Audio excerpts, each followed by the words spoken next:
ਵਾਹਿਗੁਰੂ ਜੀ ਕੀ ਫਤਿਹ। ਵਾਹਿਗੁਰੂ ਜੀ ਦਾ ਖਾਲਸਾ, ਵਾਹਿਗੁਰੂ ਜੀ ਕੀ ਫਤਿਹ। ਅੱਜ ਦੀ ਗੁਰਮਤਿ ਕਲਾਸ ਵਿੱਚ ਹਾਜ਼ਰੀ ਭਰਨ ਵਾਲੇ ਵੀਰਾਂ ਭੈਣਾਂ ਸਭ ਨੂੰ ਜੀ ਆਇਆਂ ਨੂੰ ਆਖਦੇ ਹਾਂ ਜੀ। ਹਰ ਸੋਮਵਾਰ ਵੀਰ ਹਰਜੀਤ ਸਿੰਘ ਜੀ ਸਾਡੇ ਨਾਲ ਗੁਰਮਤਿ ਵਿਚਾਰਾਂ ਦੀ ਸਾਂਝ ਕਰਦੇ ਹਨ। ਪਿਛਲੇ ਹਫ਼ਤੇ ਤੋਂ ਆਪ ਜੀ ਨੇ ਗੁਰੂ ਗ੍ਰੰਥ ਸਾਹਿਬ ਜੀ ਦੀ ਸੰਪਾਦਨਾ ਅਤੇ ਜੋ ਬਾਣੀ ਦੀ ਅੰਦਰਲੀ ਤਰਤੀਬ ਹੈ ਉਹਦੇ ਨਾਲ ਸੰਬੰਧਿਤ ਵਿਚਾਰਾਂ ਦੀ ਲੜੀ ਆਰੰਭ ਕੀਤੀ ਹੈ। ਆਪ ਜੀ ਨੂੰ ਬੇਨਤੀ ਹੈ ਕਿ ਉਸੇ ਲੜੀ ਵਿੱਚ ਇਸ ਤੋਂ ਅਗਲਾ ਭਾਗ ਆਪ ਜੀ ਸੰਗਤ ਨਾਲ ਸਾਂਝਾ ਕਰੋ ਜੀ। ਵਾਹਿਗੁਰੂ ਜੀ ਕਾ ਖਾਲਸਾ, ਵਾਹਿਗੁਰੂ ਜੀ ਕੀ ਫਤਿਹ। ਇੱਕ ਓੰਕਾਰ ਸਤਨਾਮ ਕਰਤਾ ਪੁਰਖ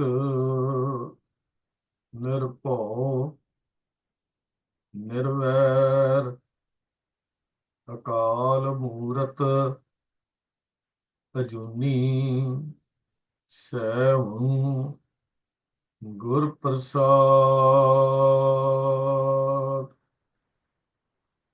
ਵਾਹਿਗੁਰੂ ਜੀ ਕਾ ਖਾਲਸਾ, ਵਾਹਿਗੁਰੂ ਜੀ ਕੀ ਫਤਿਹ।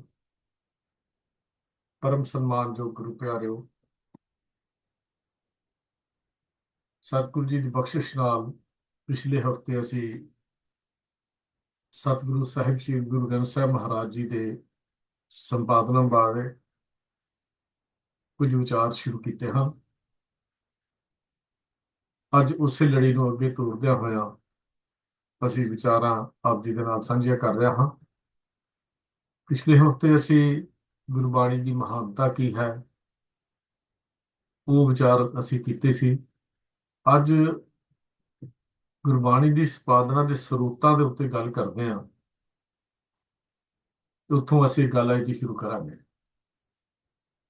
ਸਭ ਤੋਂ ਵੱਡਾ ਇੱਕ ਸਵਾਲ ਇਹ ਸੀ, ਜਦੋਂ ਗੁਰੂ ਗ੍ਰੰਥ ਸਾਹਿਬ ਮਹਾਰਾਜ ਜੀ ਦੀ ਸੰਪਾਦਨਾ ਕਰਨੀ ਸੀ ਜਾਂ ਹੋਏਗੀ,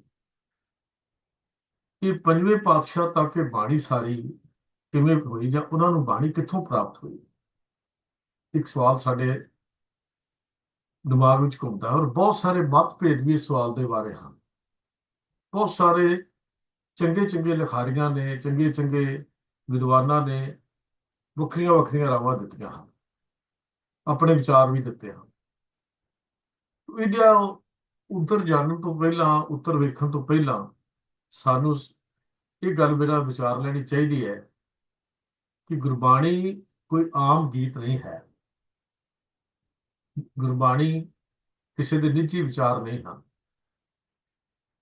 ਲੋਕ ਜਾਣੇ ਇਹ ਗੀਤ ਹੈ, ਇਹ ਤੋਂ ਬ੍ਰਹਮ ਵਿਚਾਰ, ਇਹ ਤਾਂ ਬ੍ਰਹਮ ਦੀ ਵਿਚਾਰ ਹੈ। ਇਹ ਕਰਤੇ ਦੀ ਘਰ ਦੀਆਂ ਬਾਤਾਂ ਹਨ। ਇਹਨੂੰ ਗੁਰੂ ਸਾਹਿਬ ਜੀ ਨੇ ਵਾਹ ਵਾਹ ਬਾਣੀ ਨਿਰੰਕਾਰ ਹੈ, ਇਸ ਜੀਵਟ ਅਵਰ ਨਾ ਕੋਈ ਦੀ ਗੱਲ ਕੀਤੀ ਹੈ। ਨਿਰੰਕਾਰ ਸਰੂਪ ਹੈ, ਕਰਤੇ ਦੇ ਘਰ ਦਾ ਸੰਦੇਸ਼ ਹੈ। ਇਹ ਬਾਣੀ ਤੁਰਕੀ ਖਸਮ ਕੀ ਬਾਣੀ, ਤੁਰਕੀ ਬਾਣੀ। ਗੁਰੂ ਸਾਹਿਬ ਜੀ ਨੇ ਇਸ ਬਾਣੀ ਬਾਰੇ ਕਿਹਾ ਗਿਆ ਹੋਵੇ, ਸਤਿਗੁਰ ਸ਼ਬਦ ਉਜਾਰੋ ਦੀਪਾ, ਦਿਨ ਸੋ ਅੰਧਕਾਰ ਤਹਿ ਮੰਦਰ ਰਤਨ ਕੋਠੜੀ ਖੁੱਲੀ ਅਨੂਪਾ। ਗੁਰਬਾਣੀ ਇਸ ਜੱਗ ਮੈਂ ਚਾਨਣ। ਜਿਸ ਬਾਣੀ ਬਾਰੇ ਇਹ ਗੱਲਾਂ ਗੁਰੂ ਸਾਹਿਬ ਜੀ ਨੇ ਆਪ ਲਿਖੀਆਂ ਹੋਣ ਤੇ ਜਿਸ ਬਾਣੀ ਦੇ ਉੱਤੋਂ ਸਤਿਗੁਰੂ ਘੋਲ ਸਦਕੇ ਜਾਂਦੇ ਹੋਣ, ਸ਼ਬਦ ਦੇ ਉੱਤੋਂ ਆਪਣੇ ਉਹਨਾਂ ਦੀ ਕਿਸੇ ਰਚਨਾਵਾਂ ਨੂੰ ਪੜ੍ਹ ਕੇ ਦੇਖੋ, ਗੁਰੂ ਸਾਹਿਬ ਜੀ ਦੀ ਬਾਣੀ ਨੂੰ ਪੜ੍ਹ ਕੇ ਦੇਖੀਏ, ਗੁਰੂ ਸਾਹਿਬ ਇਸ ਬਾਣੀ ਤੋਂ ਸਦਕੇ ਜਾਂਦੇ ਹਨ, ਕੁਰਬਾਨ ਜਾਂਦੇ ਹਨ। ਇਹਦੀ ਬੇਅੰਤਤਾ ਦੇ ਉੱਤੋਂ ਆਪਣੇ ਆਪ ਨੂੰ ਘੋਲ ਕਮਾਈ ਭਾਵ ਸਦਕੇ ਜਾਣ ਦੀ ਗੱਲ ਗੁਰੂ ਪਾਤਸ਼ਾਹ ਕਰਦੇ ਹਨ। ਤਾਂ ਇਹ ਬਾਣੀ ਗੁਰੂ ਨਾਨਕ ਪਾਤਸ਼ਾਹ ਤੋਂ ਬਾਅਦ ਆਪੋ ਆਪਣੀ ਵਾਰੀ ਦੇ ਵਿੱਚ ਹਰੇਕ ਉੱਤਰਾਧਿਕਾਰੀ ਨੇ, ਗੁਰੂ ਨੇ ਆਪਣੀ ਜਾਨ ਤੋਂ ਵੱਧ, ਆਪਣੇ ਜਾਨ ਤੋਂ ਵੱਧ, ਮੈਂ ਲਫ਼ਜ਼ ਵਰਤ ਰਿਹਾ ਹਾਂ, ਇਸ ਬਾਣੀ ਨੂੰ ਸੰਭਾਲਿਆ। ਇਹ ਗੱਲ ਮੰਨਣਯੋਗ ਨਹੀਂ ਹੁੰਦੀ ਕਿ ਗੁਰੂ ਸਾਹਿਬ ਜੀ ਨੇ ਬਾਣੀ ਦੀ ਸੰਭਾਲਨਾ ਕੀਤੀ ਹੋਵੇ। ਇਹ ਗੱਲ ਮੰਨਣਯੋਗ ਨਹੀਂ। ਪਰ ਜਿਹੜੇ ਬਹੁਤੇ ਵਿਦਵਾਨਾਂ ਦੀ ਮੈਂ ਗੱਲ ਕਰਾਂਗਾ, ਮੈਂ ਸਿਰਫ ਭੂਮਿਕਾ ਇਹ ਗੱਲ ਕਰ ਰਿਹਾ ਹਾਂ ਕਿ ਉਹਨਾਂ ਦੀ ਇਹ ਗੱਲ ਮੰਨਣਯੋਗ ਨਹੀਂ ਆਉਂਦੀ ਕਿ ਗੁਰੂ ਸਾਹਿਬ ਜੀ ਨੇ ਆਪ ਬਾਣੀ ਨੂੰ ਨਾ ਸੰਭਾਲਿਆ ਹੋਵੇ। ਤਾਂ ਪਹਿਲੀ ਗੱਲ ਸਾਨੂੰ ਜਿਹੜੀ ਮਿਲਦੀ ਹੈ, ਸਤਿਗੁਰੂ ਗੁਰੂ ਨਾਨਕ ਦੇਵ ਜੀ ਦੀ ਆਪਣੀ ਬਾਣੀ ਉਹਨਾਂ ਨੇ ਕੇਵਲ ਨਾ ਆਪ ਲਿਖੀ, ਨਾ ਲਿਖਵਾਈ। ਇਹ ਬਹੁਤ ਸਾਰੇ ਵਿਦਵਾਨਾਂ ਨੇ ਜਿਹੜੀ ਰਾਏ ਦਿੱਤੀ ਹੈ, ਪੁਰਾਤਨ ਜਨਮ ਸਾਖੀ ਨੇ ਵੀ ਜਿਹੜੀ ਗੱਲ ਲਿਖੀ, ਵੀ ਉਹਨਾਂ ਨੇ ਇਹ ਜਿਹੜੀ ਬਾਣੀ ਕੇਵਲ ਆਪ ਲਿਖੀ ਜਾਂ ਲਿਖਵਾਈ ਨਹੀਂ ਹੈ, ਸਗੋਂ ਇਸ ਬਾਣੀ ਦੇ ਖਜ਼ਾਨੇ ਨੂੰ ਗੁਰੂ ਨਾਨਕ ਦੇਵ ਸੱਚੇ ਪਾਤਸ਼ਾਹ ਜੀ ਨੇ ਇਸ ਬਾਣੀ ਦੇ ਭੰਡਾਰ ਨੂੰ ਆਪਣੇ ਉੱਤਰਾਧਿਕਾਰੀ ਜਿਹੜੇ ਗੁਰੂ ਸਨ, ਗੁਰੂ ਅੰਗਦ ਦੇਵ ਮਹਾਰਾਜ, ਉਹਨਾਂ ਨੂੰ ਆਪ ਬਖਸ਼ਿਸ਼ ਕੀਤੀ। ਇਹ ਇਤਿਹਾਸਿਕ ਸਰੋਤ ਸਾਨੂੰ ਮਿਲਦੇ ਹਨ, ਕਿਉਂਕਿ ਸਰੀਰ ਬਿਨਸਨਹਾਰ ਹਨ, ਸਰੀਰ ਬਿਨਸ ਜਾਣੇ ਹਨ। ਬਿਨਸਨਹਾਰ ਉਹ ਸਰੀਰ ਗੁਰੂ ਦਾ ਵੀ ਹੋਵੇ, ਉਹ ਵੀ ਬਿਨਸ ਗਿਆ, ਪਰ ਸਤਿਗੁਰ ਤਾਂ ਆਪ ਜੋਤ ਸਰੂਪ ਸਨ, ਤੇ ਉਹਨਾਂ ਦੀ ਜੋਤ, ਜਿਨ੍ਹਾਂ ਦੇ ਬਾਰੇ ਅਸੀਂ ਕਹਿੰਦੇ ਹਾਂ ਜੋਤ ਉਹ ਜੁਗਤ ਸਾਏ ਸਹਿ ਕਾਇਆ ਫਿਰ ਪਲਟ ਗਿਆ। ਰਾਮਕਲੀ ਕੀ ਵਾਰ ਵਿੱਚ ਸੱਤੇ ਬਲਵਾਨ ਨੇ ਇਹ ਗੱਲ ਜੋ ਲਿਖੀ, ਜਿਹਨੂੰ ਅਸੀਂ ਮੰਨਦੇ ਹਾਂ ਕਿ ਉਹਨਾਂ ਦੀ ਗੁਰੂ ਸਾਹਿਬ ਜੀ ਦੀ ਜੋਤ ਸ਼ਬਦ ਰੂਪ ਵਿੱਚ ਅਗਲੇ ਜਿਹੜਾ ਮਹੱਲਾ, ਅਗਲਾ ਸਰੀਰ ਜਿਹੜਾ ਸੀ, ਉਹਦੇ ਵਿੱਚ ਜਾਂਦੀ ਰਹੀ ਤੇ ਪ੍ਰਕਾਸ਼ਦੀ ਰਹੀ ਤੇ ਰੋਸ਼ਨ ਕਰਦੀ ਰਹੀ।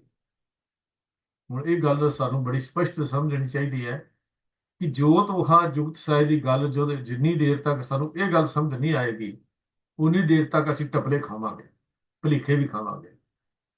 ਕਿਉਂਕਿ ਸਰੀਰ ਬਦਲਿਆ ਹੈ, ਜੋਤ ਨਹੀਂ ਬਦਲੀ, ਵਿਚਾਰ ਨਹੀਂ ਬਦਲੇ, ਸਿਧਾਂਤ ਨਹੀਂ ਬਦਲੇ। ਨਾ ਗੁਰੂ ਨਾਨਕ ਪਾਤਸ਼ਾਹ ਤੋਂ ਬਾਅਦ ਗੁਰੂ ਅੰਗਦ ਦੇਵ ਜੀ ਤੇ ਨਾ ਹੀ ਗੁਰੂ ਕਲਗੀਧਰ ਪਾਤਸ਼ਾਹ ਤੱਕ ਨਾ ਜੋਤ ਬਦਲੀ, ਨਾ ਸਿਧਾਂਤ ਬਦਲਿਆ, ਸਿਰਫ ਦੇਹ ਬਦਲੀ, ਸਰੂਪ ਬਦਲਿਆ, ਦੇਹ ਦਾ ਸਰੂਪ ਬਦਲਿਆ ਹੈ। ਇਹ ਜੋਤ ਹੀ ਜਿਹੜੀ ਸੀ ਅਗਲੇ ਸਰੀਰ ਵਿੱਚ ਜਾ ਕੇ, ਗੁਰੂ ਵਿਅਕਤੀ ਵਿੱਚ ਜਾ ਕੇ ਉਹ ਪ੍ਰਕਾਸ਼ਮਾਨ ਹੁੰਦੀ ਰਹੀ ਤੇ ਪ੍ਰਕਾਸ਼ ਕਰਦੇ ਰਹੇ। ਸਤਿਗੁਰੂ ਜੀ ਦੇ ਜਿਹੜੇ ਜੋਤੀ ਜੋਤ ਸਮਾਉਣ ਵੇਲੇ ਉਹਨਾਂ ਦੇ ਵੱਲੋਂ ਕੁਝ ਸ਼ਬਦ ਜਿਹੜੇ ਕਹੇ ਗਏ, ਵੀ ਉਹ ਵੀ ਇੱਕ ਬੜੇ ਆਪਸ ਚ ਅਰਥ ਰੱਖਦੇ ਹਨ, ਜਾਂ ਅਰਥ ਭਰਪੂਰ ਸ਼ਬਦ ਹਨ। ਉਹ ਹਨ, ਬਾਬਾ ਮੜੀ ਨਾ ਗੋਰ ਗੁਰੰਗਤ ਕੇ ਹੀਏ ਮੈਂ, ਪੁਨ ਸਤ ਸੰਗਤ ਔਰ ਨਿਸ ਦਿਨ ਬਸਿਓ ਮੈਂ ਕਰੂੰ।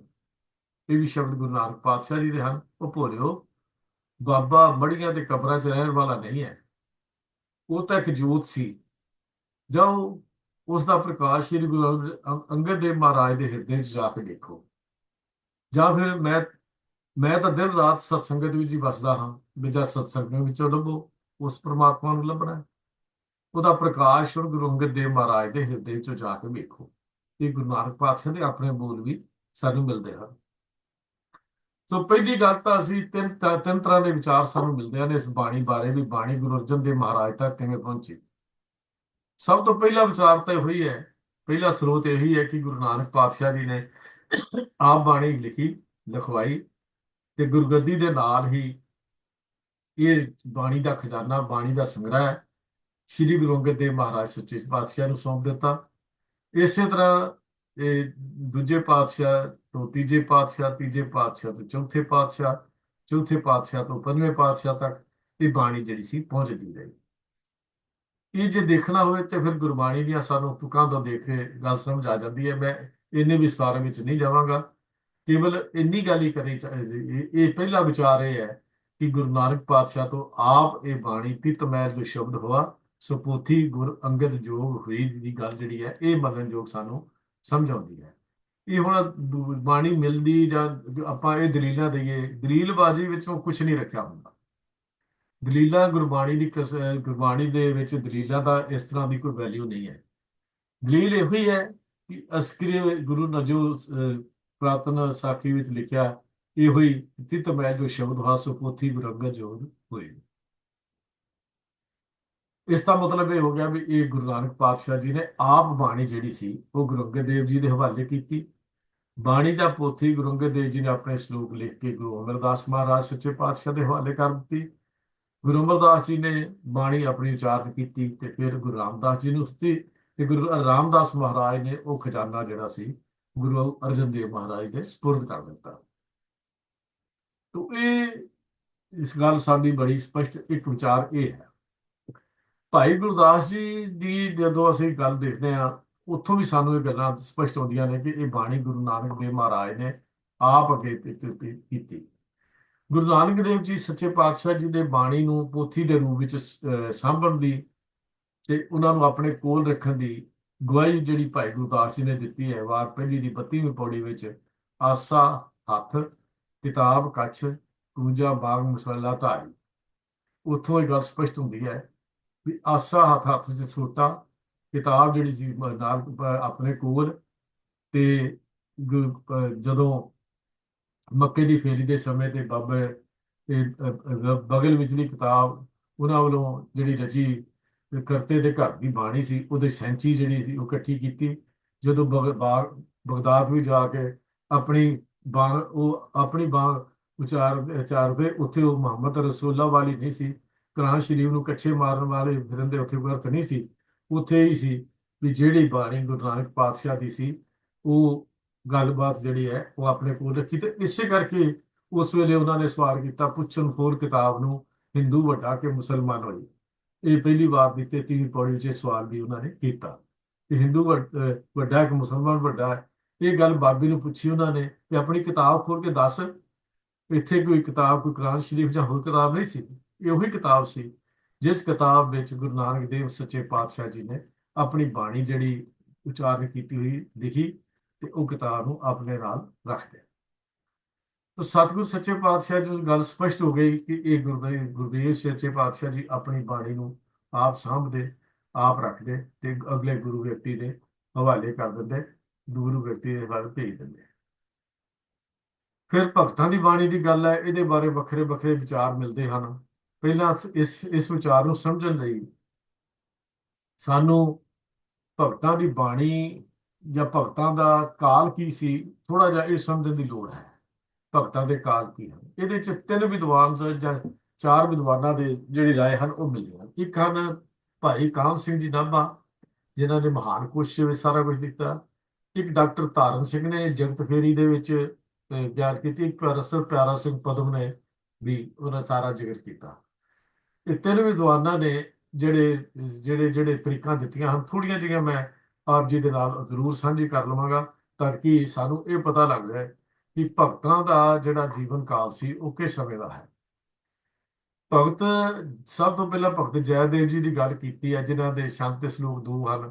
ਉਹਨਾਂ ਦੇ ਭਾਈ ਕਾਹਨ ਸਿੰਘ ਜੀ ਨੇ ਉਹਨਾਂ ਦੇ ਜਨਮ ਬਾਰੇ ਕੋਈ ਤਰੀਕ ਨਹੀਂ ਲਿਖੀ, ਲੇਕਿਨ ਡਾਕਟਰ ਤਾਰਾ ਸਿੰਘ ਜੀ ਨੇ ਉਹਨਾਂ ਦਾ ਜਨਮ 1170 ਲਿਖਿਆ, ਲੇਕਿਨ ਅਕਾਲ ਚਲਾਣੇ ਦੀ ਕੋਈ ਤਰੀਕ ਨਹੀਂ ਲਿਖੀ। ਉਹਨਾਂ ਦੇ ਅਕਾਲ ਚਲਾਣ ਦੀ ਕੋਈ ਤਰੀਕ ਨਹੀਂ ਲਿਖੀ। ਲੇਕਿਨ ਪਿਆਰਾ ਸਿੰਘ ਪਦਮ ਨੇ ਉਹਨਾਂ ਦਾ ਜਨਮ 1171 ਦਾ ਲਿਖਿਆ ਤੇ 1204 ਦੀ ਉਹਨਾਂ ਦੀ ਇਹ ਜਿਹੜੀ ਫੇਰੀ ਹੈ, ਜੋ ਪ੍ਰਚਾਰ ਫੇਰੀ ਹੈ, ਜਾਂ ਇਹ ਕਹਿ ਲਈਏ ਵੀ ਇੰਨਾ ਕੁ ਜਗਤ ਦਾ ਉਹਨਾਂ ਦਾ ਸਮਾਂ ਸੀ, 1204 ਦੀ ਈਸਵੀ ਤੱਕ ਉਹਨਾਂ ਨੇ ਲਿਖਿਆ। ਬਾਬਾ ਫਰੀਦ ਜੀ, ਜਿਨ੍ਹਾਂ ਨੂੰ ਸ਼ੇਖ ਫਰੀਦ ਦੇ ਨਾਮ ਦੇ ਨਾਲ ਦਰਜ ਕਿਹਾ ਜਾਂਦਾ ਹੈ, ਇਹਨਾਂ ਦਾ ਜਨਮ ਸਾਰੇ ਹੀ ਵਿਦਵਾਨਾਂ ਨੇ, ਤੇ ਭਾਈ ਕਾਹਨ ਸਿੰਘ ਨਾਭਾ ਨੇ 1173 ਦਾ ਲਿਖਿਆ ਤੇ 1266 ਦਾ ਚਲਾਣਾ ਲਿਖਿਆ। ਇਹ ਡਾਕਟਰ ਤਾਰਨ ਸਿੰਘ ਨੇ ਵੀ ਇਹੀ ਲਿਖਿਆ ਤੇ ਪਿਆਰਾ ਸਿੰਘ ਪਦਮ ਨੇ ਚਲਾਣਾ 1265 ਲਿਖਿਆ। ਬਾਕੀ ਸਾਰੀਆਂ ਤਰੀਕਾਂ ਉਹੀ ਨੇ। ਤਾਂ ਮੇਰਾ ਮਤਲਬ ਕਹਿਣ ਦਾ ਇਹ, ਮੈਂ ਸਿਰਫ ਹੋਰ ਸੰਖੇਪ ਕਰਦਾ, ਕਿਉਂਕਿ ਇਹਨੇ ਵਿਸਤਾਰ 'ਚ ਜਾਣ ਦੀ ਲੋੜ ਨਹੀਂ ਹੈ। ਸਿਰਫ ਇੰਨਾ ਕੁ ਦੱਸ ਦਈਏ ਕਿ ਭਗਤ ਨਾਮਦੇਵ ਜੀ ਦੇ, ਜਿਨ੍ਹਾਂ ਦੇ 60 ਸ਼ਬਦ ਹਨ, ਉਹਨਾਂ ਦਾ ਜਨਮ ਸਾਰਿਆਂ ਨੇ ਤਕਰੀਬਨ 1270 1271 ਹੀ ਲਿਖਿਆ, ਤੇ ਚਲਾਣਾ ਜਿਹੜਾ ਹੈ 1370 ਸੀ। ਕੇਵਲ ਪਿਆਰਾ ਸਿੰਘ ਪਦਮ ਨੇ ਦਿੱਤਾ, ਬਾਕੀਆਂ ਨੇ ਨਹੀਂ ਦਿੱਤਾ। ਤਰਲੋਚਨ ਜੀ ਦੇ 4 ਸ਼ਬਦ ਹਨ, ਇਸ ਨਾਮਦੇਵ ਜੀ ਦੇ ਸਮਕਾਲੀ ਮੰਨੇ ਜਾਂਦੇ ਨੇ। ਇਹਨਾਂ ਦਾ ਜਨਮ ਵੀ 1267 ਈਸਵੀ ਦਾ ਮੰਨਿਆ ਗਿਆ ਤੇ 1335 ਦਾ ਅਕਾਲ ਚਲਾਣਾ ਕੀਤਾ, ਇਹਦੇ ਜਿਹੜਾ ਇਹਨਾਂ ਹੋਇਆ। ਭਗਤ ਬੇਣੀ ਜੀ ਦੇ 3 ਸ਼ਬਦ ਨੇ। ਇਹਨਾਂ ਦਾ ਕੁਝ ਵੀ ਸਾਨੂੰ ਜਨਮ ਬਾਰੇ ਪਤਾ ਨਹੀਂ ਲੱਗਦਾ, ਸਿਰਫ ਇੰਨਾ ਪਤਾ ਲੱਗਦਾ ਵੀ 14ਵੀਂ ਸਦੀ ਵਿੱਚ ਭਗਤ ਜਿਹੜੇ ਬੇਣੀ ਜੀ ਹੋਏ ਹਨ, 14ਵੀਂ ਸਦੀ ਚ ਹੋਏ। ਭਗਤ ਸੈਨ ਜੀ ਜਿਹੜੇ ਨੇ 15ਵੀਂ ਸਦੀ ਦੇ ਵਿੱਚ ਹੋਏ, ਇਹਨਾਂ ਬਾਰੇ ਵੀ ਤਰੀਕਾ ਦਾ ਕੋਈ ਸਾਨੂੰ ਪਤਾ ਨਹੀਂ ਲੱਗਦਾ। ਭਗਤ ਧੰਨਾ ਜੀ, ਜਿਹਨਾਂ ਦੇ 4 ਸ਼ਬਦ ਨੇ, ਇਹ ਵੀ 15ਵੀਂ ਸਦੀ ਵਿੱਚ ਹੋਏ। ਬਹੁਤ ਇਹਨਾਂ ਦੇ ਜਨਮ ਦਾ ਘੱਟੋ ਘੱਟ 50 ਸਾਲਾਂ ਦਾ ਫਰਕ ਹੈ, ਵੱਖਰੇ ਵੱਖਰੇ ਵਿਦਵਾਨਾਂ ਦੀਆਂ ਆਪਣੇ ਤਰੀਕਾਂ ਦੇ ਵਿੱਚ। ਲੇਕਿਨ ਇੰਨਾ ਜ਼ਰੂਰ ਕਹਿ ਸਕਦਾ ਕਿ ਇਹਨਾਂ ਦਾ ਜਨਮ ਜਿਹੜਾ ਹੈ ਇਹ 15ਵੀਂ ਸਦੀ ਦੇ ਵਿੱਚ ਹੀ ਜਿਹੜਾ ਹੈ ਭਗਤ ਧੰਨਾ ਜੀ ਦਾ ਹੋਇਆ, ਜਿਨ੍ਹਾਂ ਦੇ 4 ਸ਼ਬਦ। ਭੀਖਨ ਜੀ ਦੇ, ਇਹਨਾਂ ਦੇ 2 ਸ਼ਬਦ ਨੇ। ਇਹਨਾਂ ਦੇ ਅਕਾਲ ਚਲਾਣੇ ਦੀ ਤਰੀਕ 1574 ਮਿਲਦੀ ਹੈ। ਜਨਮ ਦੀ ਸਿਰਫ ਪਿਆਰਾ ਸਿੰਘ ਪਦਮ ਨੇ 1480 ਦੀ ਤਰੀਕ ਦਿੱਤੀ ਹੈ। ਉਹਨਾਂ ਨੇ ਅਕਾਲ ਚਲਾਣਾ 1573 ਦਾ ਲਿਖਿਆ। ਇਹ ਵੀ 16ਵੀਂ ਸਦੀ ਦੇ ਵਿੱਚ ਇਹਨਾਂ ਦਾ ਅਕਾਲ ਚਲਾਣਾ ਹੁੰਦਾ।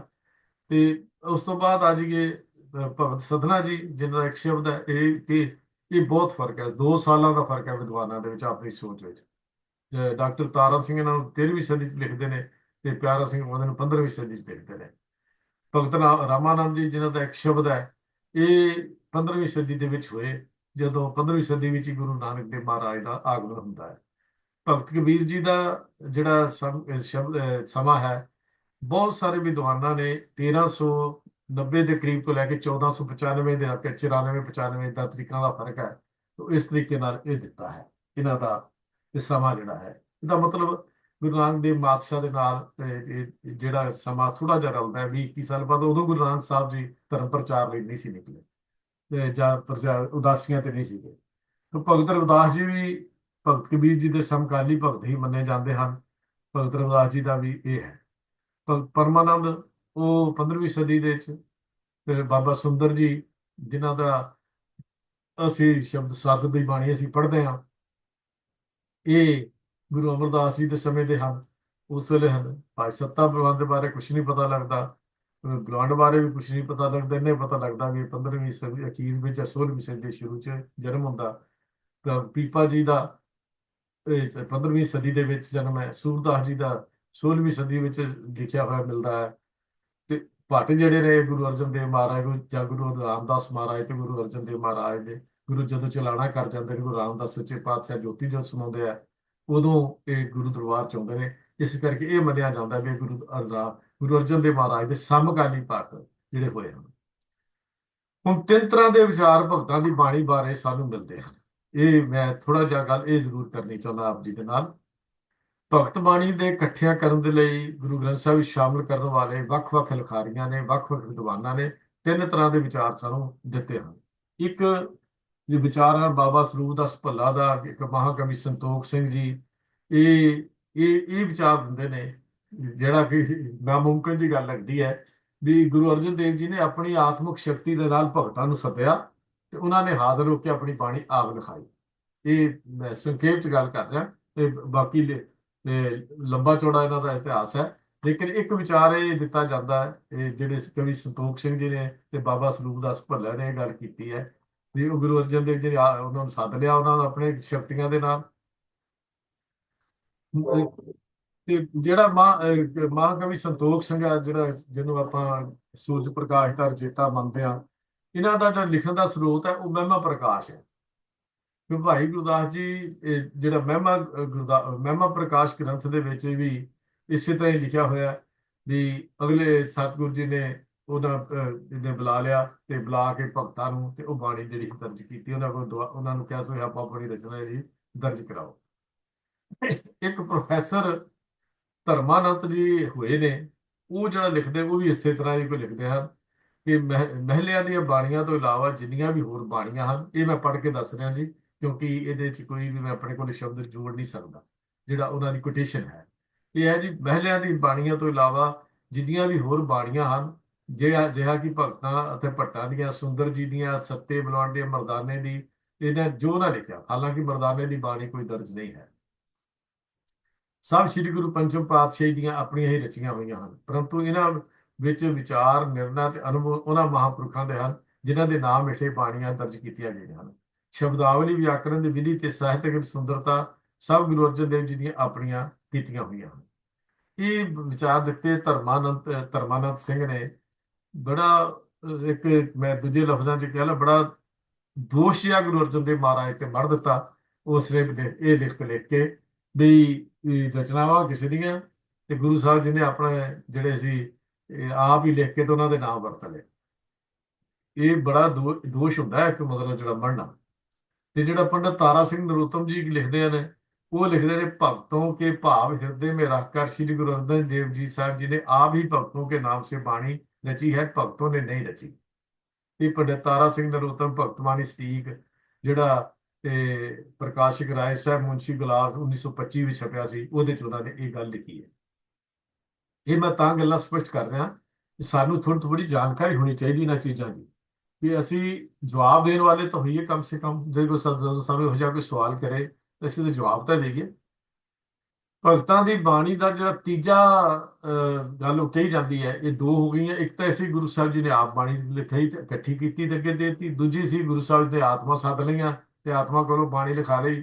ਉਹ ਗੁਰੂ ਸਾਹਿਬ ਜੀ ਨੇ ਆਪ ਹੀ ਬਾਣੀ ਲਿਖੀ ਹੈ ਤੇ ਨਾ ਭਗਤਾਂ ਦਾ ਵਰਤਿਆ, ਜਿਹੜਾ ਇਹ ਵਿਦਵਾਨਾਂ ਨੇ ਲਿਖਣਾ। ਤੀਜਾ ਜਿਹੜਾ ਹੋਰ ਹੈ ਜਿਹੜਾ ਇੱਕ ਭਗਤਾਂ ਦੀ ਗੁਰੂ ਸਾਹਿਬ ਜੀ ਦੀ ਬਾਣੀ ਇਕੱਠੀ ਕਰਨ ਬਾਰੇ ਜਾਂ ਭਗਤਾਂ ਦੀ ਬਾਣੀ ਇਕੱਠੀ ਕਰਨ ਬਾਰੇ ਵਿਚਾਰ ਹੈ, ਇਹ ਬੜਾ ਕਲੀਅਰ ਤੇ ਸਪਸ਼ਟ ਸਾਡਾ ਵਿਚਾਰ ਹੈ ਕਿ ਗੁਰੂ ਸਾਹਿਬਾਨ ਨੇ, ਪਹਿਲੀ ਪਾਤਸ਼ਾਹੀ ਜੀ ਨੇ, ਗੁਰੂ ਨਾਨਕ ਦੇਵ ਸੱਚੇ ਪਾਤਸ਼ਾਹ ਨੇ ਪ੍ਰਚਾਰਕ ਦੌਰਿਆਂ ਦੇ ਸਮੇਂ ਭਗਤ ਬਾਣੀ ਨੂੰ ਆਪ ਇਕੱਠਾ ਕੀਤਾ। ਇਹ ਜਿਹੜਾ ਸਭ ਤੋਂ ਵਧੀਆ ਤੇ ਮੰਨਣਯੋਗ ਵਿਚਾਰ ਜਿਹੜਾ ਹੈ ਉਹ ਇਹ ਹੈ।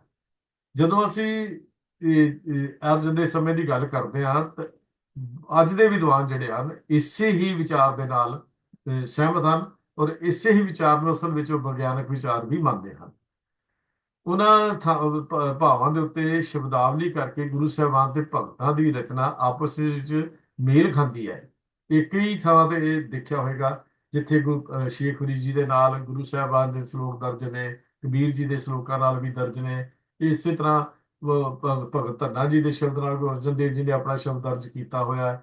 ਇਹ ਸਾਰੀਆਂ ਚੀਜ਼ਾਂ ਅਸੀਂ ਦੇਖੀਆਂ ਨੇ। ਉਹ ਇਹਦਾ ਮਤਲਬ ਕੁਛ ਇਹ ਲੱਗਦਾ ਵੀ ਜੇ ਪਹਿਲੀ ਪਾਤਸ਼ਾਹੀ ਦੇ ਨਾਲ ਸ਼ਲੋਕ ਦਰਜ ਨੇ ਤੇ ਇਹਦਾ ਮਤਲਬ ਪਹਿਲੀ ਪਾਤਸ਼ਾਹ ਕੋਲ ਭਗਤਾਂ ਦੀ ਬਾਣੀ ਹੈ ਸੀ, ਤਾਂ ਹੀ ਦਰਜ ਜਿਹੜੇ ਹਨ ਉਹ ਕੀਤੇ ਗਏ ਹਨ।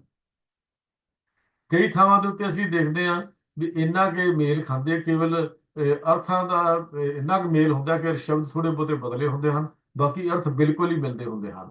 ਇਸ ਦਾ ਨਤੀਜਾ ਇਹ ਹੈ ਵੀ ਗੁਰੂ ਸਾਹਿਬਾਨ ਦੇ ਪਾਸ ਭਗਤਾਂ ਦੀ ਬਾਣੀ ਜਿਹੜੀ ਸੀ ਉਹ ਮੌਜੂਦ ਸੀ। ਜੇ ਇਹ ਗੱਲ ਨਾ ਹੁੰਦੀ ਤਾਂ ਪਹਿਲੇ ਦੂਜੇ ਤੀਜੇ ਗੁਰੂ ਜੀ ਲਈ ਇਹ ਸੰਭਵ ਹੀ ਕਿਵੇਂ ਸੀ ਕਿ ਉਹ ਆਪਣੇ ਕਾਲ ਤੋਂ ਪਹਿਲਾਂ ਹੋ ਚੁੱਕੇ ਭਗਤਾਂ ਦੇ ਜਿਹੜੇ ਵਿਚਾਰ ਨੇ ਉਹਨਾਂ ਨੂੰ ਪੜ੍ਹ ਲੈਂਦੇ ਜਾਂ ਦਰਜ ਕਰਦੇ, ਉਹਨਾਂ ਤੇ ਕੋਈ ਟਿੱਪਣੀ ਕਰ ਸਕਦੇ ਜਾਂ ਉਹਨਾਂ ਦੇ ਨਾਲ ਕੋਈ ਹੋਰ ਆਪਣੀ ਰਚਨਾ ਨੂੰ ਦਰਜ ਕਰ ਸਕਦੇ। ਇਹ ਗੱਲ ਜਿਹੜੀ ਹੈ ਇਹ ਹੋ ਨਹੀਂ ਸਕਦੀ ਸੀ। ਇਸ ਕਰਕੇ ਪ੍ਰਿੰਸੀਪਲ ਤੇਜਾ ਸਿੰਘ ਜੀ ਤੇ ਪ੍ਰੋਫੈਸਰ ਸਾਹਿਬ ਸਿੰਘ ਜੀ ਨੇ ਇਸ ਸੰਬੰਧ ਵਿੱਚ ਬਹੁਤ ਬਹੁਤ ਵੱਡੀ ਖੋਜ ਕੀਤੀ ਹੈ। ਉਹ ਸੱਚਮੁੱਚ ਹੀ ਇੱਕ ਬਹੁਤ ਵੱਡੀ ਸਾਡੇ ਲਈ ਪਰਉਪਕਾਰੀ ਤੇ ਬਹੁਤ ਹੀ ਸ਼ਲਾਘਾਯੋਗ ਉਦਮ ਸੀ ਪ੍ਰਿੰਸੀਪਲ ਤੇਜਾ ਸਿੰਘ ਜੀ ਦਾ ਤੇ ਪ੍ਰੋਫੈਸਰ ਸਾਹਿਬ ਸਿੰਘ ਜੀ ਦਾ, ਜਿਨ੍ਹਾਂ ਨੇ ਉਦਮ ਕਰਕੇ ਇਹ ਗੱਲ ਸਾਡੇ ਸਾਹਮਣੇ ਪਾਈ। ਡਾਕਟਰ ਮਹਿੰਦਰ ਕੌਰ ਜਿਹੜੀ ਗਿੱਲ ਹੈ, ਉਹਨੇ ਆਪਣੀ ਪੁਸਤਕ ਲਿਖੀ ਹੈ ਗੁਰੂ ਗ੍ਰੰਥ ਸਾਹਿਬ ਦੀ ਸੰਪਾਦਨ ਕਲਾ, ਤੇ ਉਹਨਾਂ ਦੇ ਉਹ ਆਪ ਪੰਨਾ ਨੰਬਰ 20 ਦੇ ਉੱਤੇ ਇੱਕ ਵਿਚਾਰ ਲਿਖਦੇ ਨੇ ਪ੍ਰਿੰਸੀਪਲ ਤੇਜਾ ਸਿੰਘ ਜੀ ਦਾ ਹਵਾਲਾ ਦੇ ਕੇ। ਤੇ ਉਹਨਾਂ ਨੇ ਪ੍ਰਿੰਸੀਪਲ ਤੇਜਾ ਸਿੰਘ ਦਾ ਹਵਾਲਾ ਦਿੱਤਾ ਤੇ ਉਹਦੇ 'ਚ ਲਿਖਦੇ ਨੇ, ਗੁਰੂ ਨਾਨਕ ਦੇਵ ਜੀ ਮਨ ਜੀਤੇ ਜਗ ਜੀਤ, ਤੇ ਭਗਤਾਂ ਦੀ ਬਾਣੀ ਵਿੱਚ ਆਉਂਦਾ ਹੈ ਕਬੀਰ ਜੀ ਦੇ ਮਨ ਜੀਤੇ ਜਗ ਜੀਤਿਆ। ਫਿਰ ਉਹਨਾਂ ਨੇ ਦੂਜੀ ਉਦਾਹਰਨ ਦਿੱਤੀ, ਜੋ ਬ੍ਰਹਮੰਡ ਖੰਡ ਸੋ ਜਾਣੋ, ਤਾਂ ਭਗਤ ਪੀਪਾ ਜੀ ਕਹਿੰਦੇ ਜੋ ਬ੍ਰਹਮੰਡੇ ਸੋਈ ਪਿੰਡੇ, ਜਬ ਤਬ ਕਾ ਬੰਦ ਬੇੜਲਾ ਤਿਤ ਲੰਘੇ ਬਵੇਲਾ। ਇਹ ਗੁਰੂ ਨਾਨਕ ਪਾਤਸ਼ਾਹ ਜੀ ਦਾ ਹੈ ਤੇ ਸ਼ੇਖ ਫਰੀਦ ਜੀ ਦਾ ਸ਼ਬਦ ਸੀ, ਬੇੜਾ ਬੰਦ ਨਾ ਸਕਿਓ ਬੰਧਨ ਕੀ ਬੇਲਾ। ਤਾਂ ਉਹਦੇ ਜਵਾਬ ਵਿੱਚ ਨਾਲ ਹੀ ਗੁਰੂ ਸਾਹਿਬ ਜੀ ਨੇ ਸ਼ਬਦ ਜਬ ਤਬ ਕਾ ਬੰਦ ਬੇੜਲਾ ਜਿਤ ਲੰਘੇ ਵੇਲਾ, ਗੁਰੂ ਨਾਨਕ ਸਾਹਿਬ ਦਾ। ਤਾਂ ਇੱਥੋਂ ਗੱਲ ਸਪਸ਼ਟ ਹੋ ਜਾਂਦੀ ਹੈ ਕਿ ਕਬੀਰ ਜੀ ਤੇ ਪੀਪਾ ਜੀ ਦੀ ਬਾਣੀ ਦੇ ਵਾਂਗ ਜਿਹੜੇ ਕੁਝ ਤੁਕਾਂ ਵੀ ਰਲਦੀਆਂ ਹਨ, ਤੁਕਾਂਤ ਵੀ ਰਲਦੇ ਹਨ, ਹੂ ਜੇ ਨਹੀਂ ਵੀ ਰਲਦੀ ਤਾਂ ਜ਼ਿਆਦਾ ਤੱਕ ਅਰਥ ਭਾਵ ਜਿਹੜੇ ਹਨ ਉਹ ਜ਼ਰੂਰ ਮਿਲਦੇ ਹਨ। ਜਿਹੜੇ ਬੇੜਾ ਬੰਦ ਨਾ ਸਕਿਓ, ਜਬ ਤਬ ਕਾ ਬੰਦ ਬੇੜਲਾ ਦੀ ਗੱਲ ਹੈ, ਇਹ ਸਾਰੇ ਆਪਸ ਵਿੱਚ ਮਿਲਦੇ ਹਨ। ਇਸੇ ਤਰ੍ਹਾਂ ਹੀ ਹੋਰ ਵੀ ਸਾਡੇ ਕੋਲ ਮਿਲਦੇ ਹਨ, ਸਿਰਲੇਖ ਮਿਲਦੇ ਹਨ, ਜਿਹੜੇ ਇਹ ਬਾਣੀਆਂ ਜਿਹੜੀਆਂ ਲਿਖੀਆਂ ਹੋਈਆਂ ਮਿਲਦੀਆਂ ਹਨ। ਮੈਂ ਸਿਰਫ ਸ਼ਾਰਟ ਕੱਟ ਕੇ ਆਪ ਜੀ ਨੂੰ ਸ਼ਾਰਟ ਗੱਲ ਕਰਾਂ ਵੀ ਇਹ ਜਿਹੜੇ ਵਿਚਾਰ ਹਨ ਇਹੋ ਹੀ ਮਿਲਦੇ ਨੇ ਕਿ ਭਗਤ ਬਾਣੀ ਜਿਹੜੀ ਇਹ ਗੁਰੂ ਨਾਨਕ ਸਾਹਿਬ ਜੀ ਨੇ ਆਪ ਇਕੱਤਰ ਕਰਕੇ ਤੇ ਅੱਗੇ ਸੌਂਪੀ। ਬਾਕੀ ਭਗਤਾਂ ਦੀ ਬਾਣੀ ਜਿਹੜੀ ਸੀ, ਜਿਵੇਂ ਜਿਵੇਂ ਇਹ ਸਤਿਗੁਰੂ ਪਾਤਸ਼ਾਹ ਜੀ ਨੇ ਇਹ ਖਜ਼ਾਨਾ ਅੱਗੇ ਜਾਂਦਾ ਰਿਹਾ, ਇਹ ਨਾਲ ਚੱਲਦੀ ਗਈ। ਗੋਇੰਦਵਾਲ ਸਾਹਿਬ ਦੀਆਂ ਪੋਥੀਆਂ ਦੇ ਬਾਰੇ 'ਚ ਜਿਹੜੀਆਂ ਭਾਈ ਮੋਹਨ ਦੀ ਗੱਲ ਆਉਂਦੀ ਹੈ, ਉਹਦੇ ਬਾਰੇ ਵੀ ਪ੍ਰਿੰਸੀਪਲ ਤੇਜਾ ਸਿੰਘ ਜੀ ਨੇ ਜੋ ਬਿਓਰੇ ਦਿੱਤੇ ਬੜੇ ਕਮਾਲ ਦੇ ਹਨ। ਉਹ ਕਹਿੰਦੇ ਨੇ ਵੀ ਇਹ ਜਿਹੜੀਆਂ ਗੋਇੰਦਵਾਲ ਸਾਹਿਬ ਦੀਆਂ ਪੋਥੀਆਂ ਨੇ, ਇਹਨਾਂ ਪੋਥੀਆਂ 'ਚ ਨਾ ਤਾਂ ਸ੍ਰੀ ਗੁਰੂ ਨਾਨਕ ਦੇਵ ਜੀ ਦੀ ਤੇ ਨਾ ਹੀ ਗੁਰੂ ਅਮਰਦਾਸ ਜੀ ਦੀ ਬਾਣੀ ਦਰਜ ਸੀ, ਤੇ ਨਾ ਹੀ ਸਾਰੇ ਭਗਤਾਂ ਦੀ ਬਾਣੀ ਦਰਜ ਸੀ। ਪਹਿਲੀ ਪਾਤਸ਼ਾਹੀ ਨੇ 19 ਰਾਗਾਂ ਵਿੱਚ ਬਾਣੀ ਰਚੀ, ਤੀਜੇ ਸਤਿਗੁਰੂ ਜੀ ਨੇ 17 ਰਾਗਾਂ ਵਿੱਚ ਬਾਣੀ ਰਚੀ। ਪਰ ਪਹਿਲੇ ਤੇ ਤੀਜੇ ਗੁਰੂ ਸਾਹਿਬਾਨ ਦੀ ਬਾਣੀ ਜਿਹੜੀ ਉਹਨਾਂ ਰਾਗਾਂ ਸ਼ਬਦਾਵਲੀ ਦੇ ਭਾਵਾਂ ਦੀ ਸਾਂਝ ਰੱਖਦੀ ਹੈ, ਜੋ ਰਾਗ ਤੇ ਬਾਣੀ ਇਹਨਾਂ ਪੋਥੀਆਂ ਵਿੱਚ ਅੰਕਿਤ ਹੀ ਨਹੀਂ ਹਨ। ਜਿਹੜੀਆਂ ਗੋਇੰਦਵਾਲ ਵਾਲੀਆਂ ਪੋਥੀਆਂ ਦੀ ਗੱਲ ਕੀਤੀ ਹੈ, ਉਹ ਉਹਦੇ 'ਚ ਹੈ ਹੀ ਨਹੀਂ ਹਨ। ਇਸ ਤਰ੍ਹਾਂ ਇਹ ਗੱਲਾਂ ਜਿਹੜੀਆਂ ਨਰਮੂਲ ਜਿਹੀਆਂ ਸਾਬਤ ਹੋ ਜਾਂਦੀਆਂ ਨੇ, ਜਿਹੜੀਆਂ ਇਹ ਹੁੰਦੀਆਂ ਨੇ। ਹੁਣ ਭਗਤ ਕਬੀਰ ਜੀ ਜਿਹਦੀਆਂ ਰਚਨਾ ਨੂੰ ਅਸੀਂ ਪੜ੍ਹਦੇ ਹਾਂ ਤਾਂ ਉਹਦੇ ਵਿੱਚ ਵੀ ਬਾਣੀ ਬਹੁਤ ਸਾਰੀਆਂ ਪੰਕਤੀਆਂ ਆਪਸ ਵਿੱਚ ਮਿਲਦੀਆਂ ਨੇ। ਮੈਂ ਥੋੜਾ ਜਿਹਾ ਜ਼ਿਕਰ ਇੱਕ ਦੋ ਪੰਕਤੀਆਂ ਦਾ ਕਰਕੇ ਅੱਗੇ ਚੱਲ ਪਾਂਗਾ। ਜਦੋਂ ਭਗਤ ਕਬੀਰ ਜੀ ਇਸ ਲਿਖਦੇ ਨੇ ਇਹ ਸੁਪਨੇ ਬਿੰਦ ਨਾ ਦੇਈ ਝਰਨਾ, ਤਾਂ ਗੁਰੂ ਨਾਨਕ ਸਾਹਿਬ ਲਿਖੇ ਨੇ ਵੀ ਸੇਮ ਪੰਕਤੀ ਲਿਖੀ ਹੈ, ਸੁਪਨੇ ਬਿੰਦ ਨਾ ਦੇਈ ਝਰਨਾ। ਉੱਥੇ ਨੰਨੇ ਨਾਲ ਹੈ, ਉੱਥੇ ਨਾਲੇ ਨਾਲ ਹੈ, ਇੰਨਾ ਹੀ ਫਰਕ ਹੈ।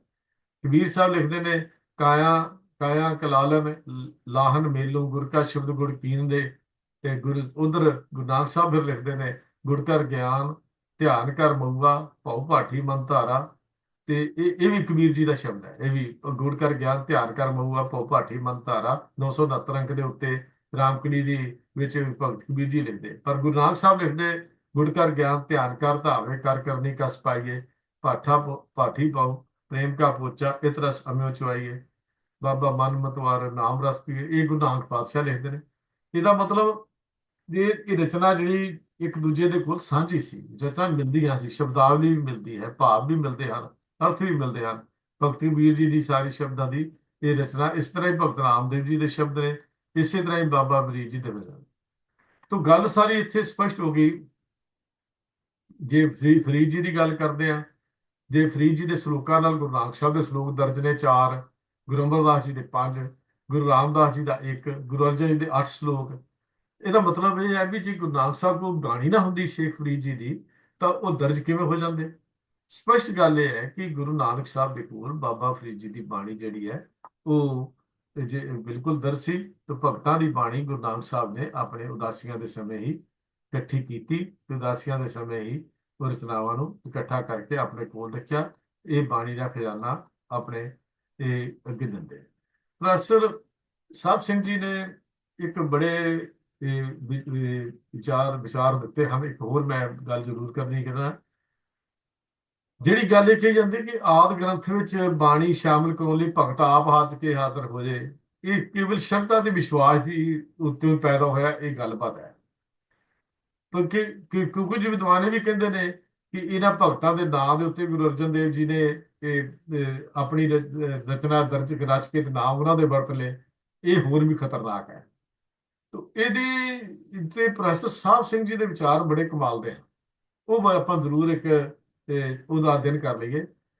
ਉਹ ਲਿਖਦੇ ਹਨ ਪ੍ਰੋਫੈਸਰ ਸਾਹਿਬ ਸਿੰਘ ਜੀ, ਪੰਡਿਤ ਤਾਰਾ ਸਿੰਘ ਜੀ ਕੌਮ ਵਿੱਚ ਬੜੇ ਪ੍ਰਸਿੱਧ ਵਿਦਵਾਨ ਮੰਨੇ ਜਾਂਦੇ ਹਨ।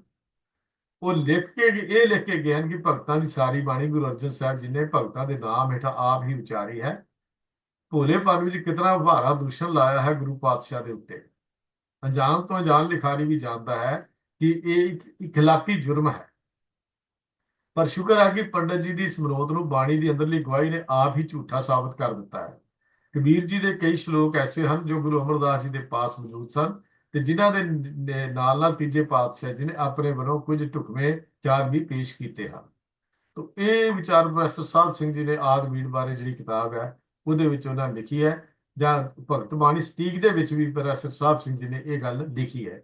ਭਗਤ ਬਾਣੀ ਸਟੀਕ ਦੀ ਦੂਜਾ ਹਿੱਸਾ ਪੇਜ ਨੰਬਰ 9 ਦੇ ਉੱਤੇ ਉਹਨਾਂ ਨੇ ਇਹ ਗੱਲ ਲਿਖੀ ਹੈ। ਪੰਡਿਤ ਤਾਰਾ ਸਿੰਘ ਜੀ ਤੋਂ ਬਾਅਦ ਵੀ ਪੰਡਿਤ ਤਾਰਾ ਸਿੰਘ ਨਰੋਤਮ ਤੋਂ ਬਾਅਦ ਵੀ ਕਈ ਵਿਦਵਾਨਾਂ ਨੇ ਆਪੋ ਆਪਣੀ ਵਾਰੀ ਭਗਤਾਂ ਦੇ ਕਈ ਸ਼ਬਦ ਬਾਰੇ ਆਪੋ ਆਪਣੇ ਵਿਚਾਰ ਲਿਖੇ ਆ ਵੀ ਗੁਰੂ ਸਾਹਿਬ ਨਾਲ ਉਹਨਾਂ ਨੇ ਅਨਿਆਏ ਕੀਤਾ ਹੈ। ਸ਼ਰਧਾਵਾਨ ਹੋ ਕੇ, ਸ਼ਰਧਾਵਾਨ ਕੇਵਲ ਸ਼ਰਧਾ ਹੀ ਕੰਮ ਨਹੀਂ ਕਰਦੀ, ਗਿਆਨ ਵੀ ਹੋਣਾ ਜ਼ਰੂਰੀ ਹੁੰਦਾ ਹੈ। ਇੱਕ ਜਪ ਪਰਮਾਰਥ ਦੇ ਕਰਤਾ ਹਨ, ਉਹਨਾਂ ਨੇ ਇਹ ਲਿਖਿਆ ਕਿ ਮਹਿਲਿਆਂ ਦੀ ਬਾਣੀ ਤਾਂ ਦਿੱਤੇ ਸਿਰਲੇਖਾਂ ਅਨੁਸਾਰ ਗੁਰੂ ਵਿਅਕਤੀਆਂ ਦੀ ਆਪਣੀ ਬਾਣੀ ਹੈ, ਪਰੰਤੂ ਭਗਤਾਂ ਦੀ ਰਚਨਾ ਪੰਜਵੇਂ ਪਾਤਸ਼ਾਹ ਦੀ ਆਪਣੀ ਰਚਨਾ ਹੈ।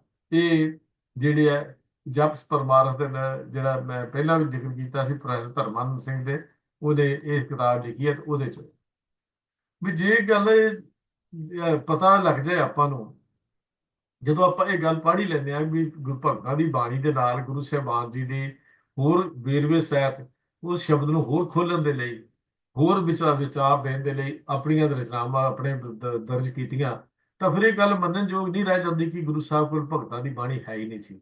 ਪਹਿਲੇ ਦੂਜੇ ਤੇ ਪਹਿਲੇ ਤੀਜੇ ਤੇ ਚੌਥੇ ਗੁਰੂ ਸਾਹਿਬ ਕੋਲ ਭਗਤਾਂ ਦੀ ਬਾਣੀ ਹੈ ਹੀ ਨਹੀਂ ਸੀ। ਜਦੋਂ ਉਹਨਾਂ ਦੇ ਸਿਰਲੇਖਾਂ ਦੇ ਥੱਲੇ ਹੀ ਮਹਿਲਾ ਪਹਿਲਾ, ਮਹਿਲਾ ਤੀਜਾ, ਮਹਿਲਾ ਚੌਥਾ ਆਈ ਹੈ ਇਹ ਬਾਣੀ, ਤਾਂ ਫਿਰ ਅਸੀਂ ਇਹ ਨਹੀਂ ਕਹਿ ਸਕਦੇ ਕਿ ਭਗਤਾਂ ਦੀ ਬਾਣੀ ਕੇਵਲ ਗੁਰੂ ਅਰਜਨ ਦੇਵ ਮਹਾਰਾਜ ਦੇ ਕੋਲ ਹੀ ਆਈ ਹੈ। ਤੇ ਇਹ ਜਿਹੜਾ ਉਸ਼ਟ ਲਟਕਾਂ ਦੇ ਅਨੁਸਾਰ ਆਪ ਹੀ ਆਪਣੇ ਆਪ ਹੀ ਬਾਣੀ ਦੇ ਜਿਹੜੇ ਵਿਚਾਰ ਉਹਨਾਂ ਦੇ ਆਪਣੇ ਆਪ ਹੀ ਰੱਦ ਹੋ ਜਾਂਦੇ ਹਨ।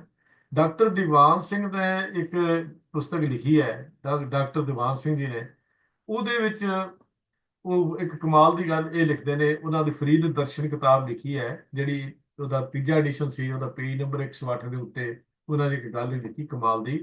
ਕਹਿੰਦੇ ਗੁਰੂ ਗ੍ਰੰਥ ਸਾਹਿਬ ਵਿੱਚ ਦਰਜ ਫਰੀਦ ਬਾਣੀ ਆਥਰਸ਼ਿਪ ਦਾ ਨਿਰਣਾ ਕਰਨਾ ਕੋਈ ਸਧਾਰਨ ਗੱਲ ਨਹੀਂ, ਸਗੋਂ ਇੱਕ ਮਹੱਤਵਪੂਰਨ ਸਮੱਸਿਆ ਹੈ, ਕਿਉਂਕਿ ਫਰੀਦ ਗੰਜ ਸ਼ਕਰ ਨਾ ਕੇਵਲ ਪੰਜਾਬੀ ਸਾਹਿਤ ਦਾ ਮੋਢੀ ਤੇ ਪਹਿਲਾ ਮਹਾਨ ਕਵੀ ਸੀ, ਸਗੋਂ ਉਸਦੇ ਇਸ ਕਵਿਤਾ ਦੇ ਰਚਤਾ ਸਿੱਧ ਹੋ ਜਾਣ ਨਾਲ ਪੰਜਾਬੀ ਸਾਹਿਤ ਤੇ ਬੋਲੀ ਦੀ ਪੂਰਨਤਾ ਤੇ ਲਹਿੰਦੀ ਦੀ ਵਿਸ਼ੇਸ਼ਤਾ ਮਹੱਤਤਾ ਪੂਰਨ ਭਾਂਤ ਪ੍ਰਮਾਣਿਤ ਹੋ ਜਾਂਦੀ ਹੈ। ਇਸ ਲਈ ਇਸ ਸਮੱਸਿਆ ਦਾ ਨਿਰਣਾ ਪੂਰੀ ਇਮਾਨਦਾਰੀ, ਗੰਭੀਰਤਾ ਤੇ ਨਿਰਪੱਖਤਾ ਨਾਲ ਹੋਣਾ ਚਾਹੀਦਾ ਹੈ। ਤੇ ਉਹਨਾਂ ਨੇ ਜਿਹੜੇ ਕਿ ਅੱਗੇ ਆ ਕੇ ਲਿਖਿਆ ਵੀ ਮੇਰੇ ਵਿਚਾਰ ਵਿੱਚ ਜਿਹੜੇ ਸ਼ੇਖ ਫਰੀਦ ਜੀ ਦੇ ਹੱਕ ਵਿੱਚ ਜਿਹੜਾ ਨਿਰਣਾ ਹੁੰਦਾ ਹੈ, ਉਹ ਇਹ ਹੈ ਕਿ ਗੁਰੂ ਗ੍ਰੰਥ ਸਾਹਿਬ ਵਿੱਚ ਸ਼ੇਖ ਫਰੀਦ ਦੇ ਨਾਂ ਹੇਠ ਬਾਣੀ ਦਾ ਦਰਜ ਹੋਣਾ ਇੱਕ ਫਾਈਨਲ ਤੇ ਨਾ ਰੱਦ ਕੀਤੀ ਜਾਣ ਵਾਲੀ ਦਲੀਲ ਹੈ। ਬਾਣੀ ਸ਼ੇਖ ਫਰੀਦ ਜੀ ਦੀ ਸੀ, ਕਿਸੇ ਹੋਰ ਦੀ ਨਹੀਂ। ਗੁਰੂ ਨਾਨਕ ਸਾਹਿਬ ਇਸ ਬਾਣੀ ਨੂੰ ਇਕੱਤਰ ਕਰਨ ਵਾਲੇ ਤੇ ਗੁਰੂ ਅਰਜਨ ਦੇਵ ਜੀ ਇਸ ਨੂੰ ਗੁਰੂ ਗ੍ਰੰਥ ਸਾਹਿਬ ਵਿੱਚ ਦਰਜ ਕਰਨ ਵਾਲੇ ਹਨ। ਅਸੀਂ ਗੁਰੂ ਸਾਹਿਬਾਨ ਦੀ ਪਰਮਾ ਨੇ ਗਵਾਹੀ ਜਾਂ ਸ਼ਹਾਦਤ ਨੂੰ ਕਿਵੇਂ ਰੱਦ ਕਰ ਸਕਦੇ ਹਾਂ?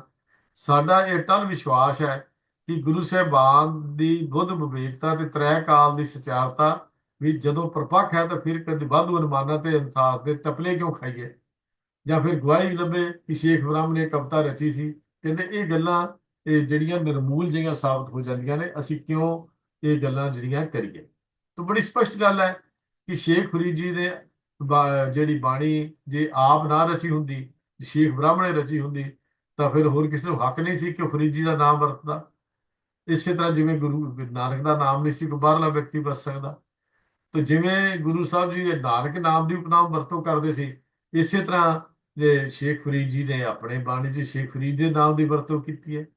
ਤਾਂ ਸ਼ੇਖ ਫਰੀਦ ਜੀ ਜਿਹਨਾਂ ਦੀ ਬਾਣੀ ਵੀ ਗੁਰੂ ਨਾਨਕ ਦੇਵ ਸੱਚੇ ਪਾਤਸ਼ਾਹ ਜੀ ਸ਼ੇਖ ਬ੍ਰਹਮ ਕੋਲੋਂ ਇਕੱਠੀ ਕੀਤੀ, ਤੇ ਉਹ ਬਾਣੀ ਜਿਹੜੀ ਸੀ ਫਿਰ ਗੁਰੂ ਅਰਜਨ ਦੇਵ ਜੀ ਦੇ ਪਾਸ ਪਹੁੰਚਦੀ ਗਈ ਤੇ ਇਹ ਪਹੁੰਚ ਕੇ ਬਾਣੀ ਜਿਹੜੀ ਹੈ ਉਹਦੇ ਵਿੱਚ ਸ਼ਾਮਲ ਹੋ।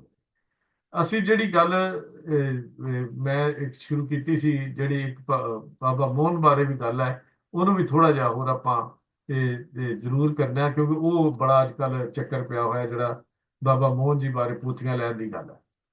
ਇਹ ਗੱਲ ਲਿਖੀ ਹੈ ਡਾਕਟਰ ਸੰਤੋਖ ਸਿੰਘ ਜੀ, ਜਿਹੜੇ ਕੇਵਲ ਕਵੀ ਸੰਤੋਖ ਸਿੰਘ ਜੀ ਹੈ, ਸੂਰਜ ਪ੍ਰਕਾਸ਼ ਦੇ ਕਰਤਾ ਨੇ, ਉਹਨਾਂ ਨੇ ਇਹ ਗੱਲ ਬਣਾ ਕੇ ਲਿਖ ਦਿੱਤੀ। ਕਹਿੰਦੇ ਇੱਕ ਦਿਨ ਬੈਠੇ ਗੁਰੂ जी वो सभा लगाए, उपदेश सतनाम को चाह करना चाहे, एक सिख बोलियो जोर कर गुरु जी सुन लीजिए, पृथ्विया आदिक अपरवर वो तन कर्म करीजे।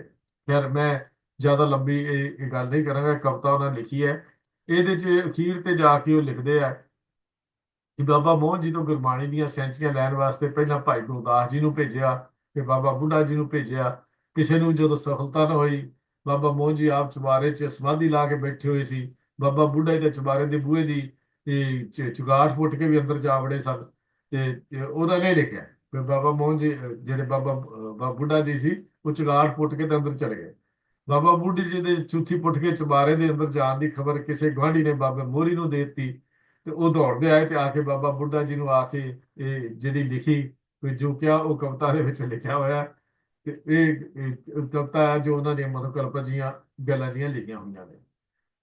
ਜਦੋਂ ਪਹਿਲਾਂ ਭਾਈ ਗੁਰਦਾਸ ਜੀ ਤੇ ਫਿਰ ਬਾਬਾ ਬੁੱਢਾ ਜੀ ਗੋਇੰਦਵਾਲ ਤੋਂ ਖਾਲੀ ਹੱਥ ਵਾਪਸ ਆ ਗਏ, ਤਾਂ ਗੁਰੂ ਅਰਜਨ ਦੇਵ ਜੀ ਸੈਂਚੀਆਂ ਲਿਆਉਣ ਲਈ ਸਿੱਖਾਂ ਸਮੇਤ ਆਪ ਜਾਣ ਲਈ ਤਿਆਰ ਹੋ ਗਏ। ਕਵੀ ਸੰਤੋਖ ਸਿੰਘ ਨੇ ਇਹ ਲਿਖਿਆ, सन्ने सन्ने चले आए श्री सो गोविंदवाल को, जहाँ विपासा नदी प्रवाह विशाल को, बापी मंजन कीन ध्यान सतगुर करे, होते छिंज गुरु अमर आन आगे खड़े। ਕਹਿੰਦੇ ਜਦੋਂ ਉਹਨਾਂ ਨੇ ਕੀਤਾ ਬਿਆਸ ਦੇ ਵਿੱਚ, ਉੱਥੇ ਆਪਣਾ ਇਸ਼ਨਾਨ ਕੀਤਾ ਤੇ ਉਹ ਗੁਰੂ ਅਮਰਦਾਸ ਜੀ ਸਾਹਮਣੇ ਖੜੇ ਹੋ ਗਏ। ਉੱਥੇ ਆ ਕੇ ਉਹਨਾਂ ਨੇ ਇਹ ਦਲੀਲਾਂ ਹਨ ਕਵੀ ਦੀਆਂ, ਜਿਹੜੀਆਂ ਕਵੀ ਸੰਤੋਖ ਸਿੰਘ ਜੀ ਨੇ ਲਿਖੀਆਂ ਹਨ। ਗੁਰੂ ਅਮਰਦਾਸ ਜੀ ਨੇ ਦਰਸ਼ਨ ਦੇ ਦਿੱਤਾ। ਉਹਨਾਂ ਨੇ ਆ ਕੇ ਕਹਿ ਦਿੱਤਾ ਕਿ ਬਾਬਾ ਮੋਹਨ ਦੀ ਜਾ ਕੇ ਤੁਸੀਂ ਸਿਫਤ ਕਰਨੀ ਹੈ, ਭਾਵੇਂ ਉਹ ਕਿੰਨਾ ਵੀ ਕਠੋਰ ਕੋੜਾ ਕਿਉਂ ਨਾ ਬੋਲੇ, ਤੁਸੀਂ ਉਹਨੂੰ ਸੁਣੇ ਅਨਸੁਣੇ ਕਰ ਦੇਣਾ। ਉਹ ਆਪੇ ਆਪ ਹੀ ਪਛਤਾ ਕੇ ਅਖੀਰ ਤੇ ਢਲ ਜਾਣਗੇ ਤੇ ਪੋਥੀਆਂ ਤੁਹਾਨੂੰ ਦੇ ਦੇਣਗੇ। ਇਹ ਕਵੀ ਸੰਤੋਖ ਸਿੰਘ ਨੇ ਗੱਲ ਲਿਖੀ ਹੈ, ਜਿਹੜੀ ਮੰਨਣਯੋਗ ਨਹੀਂ ਹਨ, ਲੇਕਿਨ ਇਸ ਕਰਕੇ ਕਿ ਇਹ ਅੱਜ ਕੱਲ੍ਹ ਬੜੀ ਪ੍ਰਚਲਿਤ ਜੀ ਹੈ। ਜਿਹੜਾ ਹਰ ਸਾਲ ਉੱਥੇ ਮੇਲਾ ਲੱਗਦਾ ਹੈ, ਅੰਮ੍ਰਿਤਸਰ ਤੋਂ ਨੰਗੇ ਪੈਰੀ ਚੱਲ ਕੇ ਲੋਕੀ ਗੋਇੰਦਵਾਲ ਜਾਂਦੇ ਨੇ। ਬਾਬੇ ਮੋਹਨ ਦੇ ਜਿਹੜੇ ਸ਼ਰਧਾਲੂ ਨੇ ਜਾਂ ਭੱਲੇ ਜਿਹੜੇ ਖਾਨਦਾਨ ਚੋਂ ਕੁਛ ਹੈਗੇ ਨੇ, ਉਹਨਾਂ ਦੀ ਗੱਲ ਕਰ ਰਿਹਾ, ਉਹ ਉੱਥੇ ਜਾਂਦੇ ਨੇ। ਕਹਿੰਦੇ ਨੇ ਇਹ ਸਿੱਖਿਆ ਦੇ ਕੇ ਗੁਰੂ ਅਮਰਦਾਸ ਜੀ ਤਾਂ ਆਪ ਸਮਾਧੀ 'ਚ ਚਲੇ ਗਏ, ਅੰਤਰ ਧਿਆਨ ਹੋ ਗਏ। ਤੇ ਗੁਰੂ ਅਰਜਨ ਦੇਵ ਜੀ ਉਸ ਗਲੀ 'ਚ ਆ ਗਏ ਜਿੱਥੇ ਬਾਬਾ ਮੋਹਨ ਜੀ ਚੁਬਾਰੇ ਟਿਕੇ ਸੀ।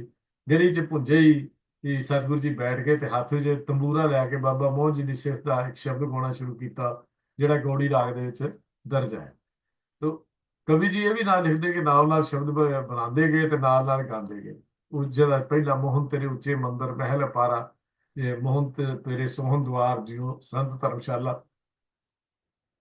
ਜਦੋਂ ਇਹ ਸ਼ੰਤ ਦਾ ਪਹਿਲਾ ਹਿੱਸਾ ਸੁਣ ਲਿਆ, ਮੋਹਨ ਜੀ ਨੇ ਅੱਗੋਂ ਗੁਰੂ ਅਰਜਨ ਦੇਵ ਜੀ ਨੂੰ ਬੜੇ ਕੋਲ ਖਰਵੇ ਲਫ਼ਜ਼ ਬੋਲੇ। ਤਾਂ ਗੁਰੂ ਸਾਹਿਬ ਜੀ ਨੇ ਕਿਹਾ, ਮੋਹਨ ਤੇਰੇ ਬਚਨ ਅਨੂਪ ਚਾਰ ਨਿਰਾਲੀ, ਕੋਈ ਨਹੀਂ ਇਹ ਵੀ ਮਿੱਠੇ ਹੀ ਨੇ ਮੇਰੇ ਲਈ, ਤੂੰ ਬੋਲਾ ਜਿਹੜਾ ਬੋਲਣਾ ਹੈ। ਕਵੀ ਜੀ ਅਨੁਸਾਰ ਤੀਜਾ ਜਦੋਂ ਇਹ ਗੁਰੂ ਅਰਜਨ ਦੇਵ ਮਹਾਰਾਜ ਨੇ ਦੂਜਾ ਸ਼ਬਦ ਉਚਾਰਿਆ ਤਾਂ ਮੋਹਨ ਥੋੜਾ ਜਿਹਾ ਖੁਸ਼ ਹੋ ਗਏ ਤੇ ਚੁਬਾਰੇ ਤੋਂ ਹੇਠਾਂ ਆ ਕੇ ਗੁਰੂ ਅਰਜਨ ਸਾਹਿਬ ਕੋਲ ਆ ਗਏ। ਤੇ ਫਿਰ ਸਤਿਗੁਰੂ ਜੀ ਨੇ ਇਹ ਗੱਲ ਤੀਜੀ ਜਿਹੜਾ ਸ਼ੰਤ ਸੀ ਉਚਾਰ ਦਿੱਤਾ, ਉਹਦਾ ਤੀਜੀ ਪੌੜੀ, ਮੋਹਨ ਤੁਧ ਸਤ ਸੰਗਤ ਧਿਆਵੇ ਦਰਸ ਧਿਆਨਾ, ਮੋਹਨ ਜਮ ਨੇੜ ਨਾ ਆਵੇ ਤੁਧ ਜਪੇ ਨਿਧਾਨਾ। ਇਹ ਤੀਜਾ ਅੰਕ ਜਿਹੜਾ ਸੀ ਉਚਾਰਨ ਕੀਤਾ। ਤੇ ਫਿਰ ਅਖੀਰ ਤੇ ਜਾ ਕੇ ਜਦੋਂ ਦੋਵੇਂ ਪੋਥੀਆਂ ਸਤਿਗੁਰੂ ਦੇ ਹਵਾਲੇ ਕਰ ਦਿੱਤੀਆਂ, ਆਪਣੀ ਭੁੱਲ ਦੀ ਮਾਫੀ ਮੰਗ ਲਈ, ਤਾਂ ਸਤਿਗੁਰੂ ਜੀ ਨੇ ਮੋਹਨ ਤੂੰ ਸੁਫਲ ਫਲਿਆ ਸੰਨ ਪਰਵਾਰੇ, ਮੋਹਨ ਪੁੱਤਰ ਮੀਤ ਭਾਈ ਕੁਟੰਬ ਸਭ ਨਿਸਤਾਰੇ, ਤੇ ਤਾਰਿਆ ਜਹਾਨ ਦਇਆ ਅਭਿਮਾਨ, ਜਿਨੀ ਦਰਸ਼ਨ ਪਾਇਆ ਜਿਨੀ ਤੁਧ ਨੂੰ ਧਨ ਕਿਆ ਤਨ ਜਮ ਨੇੜ ਨ ਆਇਆ, ਬੇਅੰਤ ਗੁਣ ਤੇਰੇ ਕਥੇ ਨ ਜਾਹੀ ਸਤਿਗੁਰ ਪੁਰਖ ਮੁਰਾਰੇ, ਗੁਰਮਤਿ ਨਾਨਕ ਟੇਕ ਰਾਖੀ ਜੀਤ ਲੰਘ ਤਰਿਆ ਸੰਸਾਰੇ। ਕਹਿੰਦੇ ਇਹ ਫਿਰ ਉਹਨਾਂ ਨੇ ਚੌਥਾ ਅੰਕ ਜਿਹੜਾ ਸੀ ਉਚਾਰਤਾ। ਮਤਲਬ ਗੁਰੂ ਅਰਜਨ ਦੇਵ ਜੀ ਨੇ ਅੜ ਕੇ ਸ਼ਬਦ ਬਾਣੀ ਜਿਹੜੀ ਸੀ ਉਚਾਰਨ ਕੀਤੀ। ਹੁਣ ਗੁਰਬਲਾਸ ਪਾਤਸ਼ਾਹੀ ਛੇਵੀਂ ਦੇ ਵਿੱਚ ਵੀ ਥੋੜਾ ਜਿਹਾ ਫਰਕ ਪਾ ਕੇ ਇਹੋ ਹੀ ਸਾਖੀ ਲਿਖੀ ਹੋਈ ਹੈ। ਕਵੀ ਸੰਤੋਖ ਸਿੰਘ ਨੇ ਵੀ ਲਿਖ ਦਿੱਤੀ। ਜੋ ਕਵੀ ਸੰਤੋਖ ਸਿੰਘ ਨੇ ਲਿਖਿਆ ਉਹੀ ਤਕਰੀਬਨ ਇਹ ਗੁਰਬਲਾਸ ਦੇ ਕਰਤਾ ਨੇ ਵੀ ਇਸੇ ਤਰ੍ਹਾਂ ਲਿਖ ਦਿੱਤਾ। ਇਹੋ ਹੀ ਸਾਖੀ ਗੁਰਬਲਾਸ ਦੇ ਕਰਤਾ ਨੇ ਵੀ ਲਿਖੀ ਹੈ। ਤੋ ਗੁਰਬਲਾਸ ਦਾ ਕਰਤਾ ਥੋੜਾ ਜਿਹਾ ਹੋਰ ਅੱਗੇ ਵੱਧ ਜਾਂਦਾ ਤੋਂ, ਜਿਹੜਾ ਗੱਲ ਕੀ ਹੈ ਵੀ ਇਹ ਦੋਨੇ ਕਵੀਆਂ ਨੇ ਬਾਬਾ ਮੋਹਨ ਜੀ ਨੂੰ ਪੋਥੀਆਂ ਦੇ ਕੇ ਸਤਿਗੁਰੂ ਜੀ ਨੂੰ ਆਪਣੀ ਪਹਿਲੀ ਭੁੱਲ ਦੱਸੀ। ਗੁਰੂ ਅਮਰਦਾਸ ਜੀ ਜੋਤੀ ਜੋਤ ਸਮੇਂ ਨੇ ਗੁਰੂ ਰਾਮਦਾਸ ਜੀ ਅੱਗੇ ਨਮਸਕਾਰ ਕਰਨੋਂ ਇਨਕਾਰ ਕਰ, ਤੇ ਜੇ ਬਾਬਾ ਮੋਹਨ ਜੀ ਨੇ ਇਨਕਾਰ ਕਰਤਾ ਸੀ, ਫਿਰ ਚੁਬਾਰੇ ਆ ਕੇ ਬੜੇ ਪਛਤਾਏ, ਗੁਰੂ ਅਮਰਦਾਸ ਜੀ ਦੇ ਅੱਗੇ ਤਰਲੇ ਕੀਤੇ। ਸਤਿਗੁਰੂ ਅਮਰਦਾਸ ਜੀ ਨੇ ਹੁਕਮ ਕੀਤਾ ਕਿ ਗੁਰੂ ਮਹਿਲਾਂ ਦੀ ਇਕੱਠੀ ਬਾਣੀ ਸਾਂਭ ਕੇ ਰੱਖੋ, ਜਦੋਂ ਗੁਰੂ ਅਰਜਨ ਸਾਹਿਬ ਆਪ ਆਉਣਗੇ ਉਹਨਾਂ ਨੂੰ ਪੋਥੀਆਂ ਦੇ ਦੇਣੀਆਂ, ਤੇ ਤੁਹਾਨੂੰ ਭੁੱਲ ਇਉਂ ਬਖਸ਼ੀ ਜਾਏਗੀ।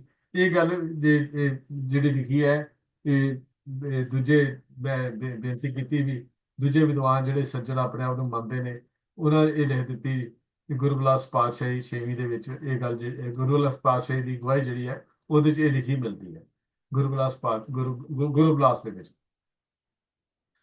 ਤਾਂ ਉਹਦੇ ਵਿੱਚ ਫਿਰ ਉਹਨਾਂ ਨੇ ਅੱਗੇ ਲੰਬੀ ਸਾਰੀ ਕਵਿਤਾ ਲਿਖੀ ਹੈ ਇਹਦੇ ਲਈ, ਤੇ ਲੰਬੀ ਸਾਰੀਆਂ ਕਵਿਤਾ ਦੀ ਕੀਤੀਆਂ। ਫਿਰ ਇਹ ਤਾਵਾਰੀਖ ਖਾਲਸਾ ਦੀ ਗਵਾਹੀ ਦੇ ਵਿੱਚ ਵੀ ਉਹਨੇ ਇਹੋ ਕੁਝ ਹੀ ਲਿਖਿਆ ਹੈ ਵੀ ਜਦੋਂ ਦੋਵਾਂ ਕਵੀਆਂ ਦਾ ਸਾਰਾ ਜ਼ੋਰ ਸਿਰਫ ਇਸ ਗੱਲ ਉੱਤੇ ਲਾਤਾ ਕਿ ਗੁਰੂ ਅਰਜਨ ਦੇਵ ਜੀ ਨੇ ਗੁਰੂ ਮਹਿਲਾਂ ਦੀ ਬਾਣੀ ਇੱਥੇ ਇਕੱਠੀ ਕਰਨ ਦਾ ਖਿਆਲ ਆਇਆ, ਤਾਂ ਉਹਨਾਂ ਬਾਬਾ ਮੋਹਨ ਜੀ ਤੋਂ ਪੋਥੀਆਂ ਲੈਣ ਦਾ ਉਦਮ ਕੀਤਾ।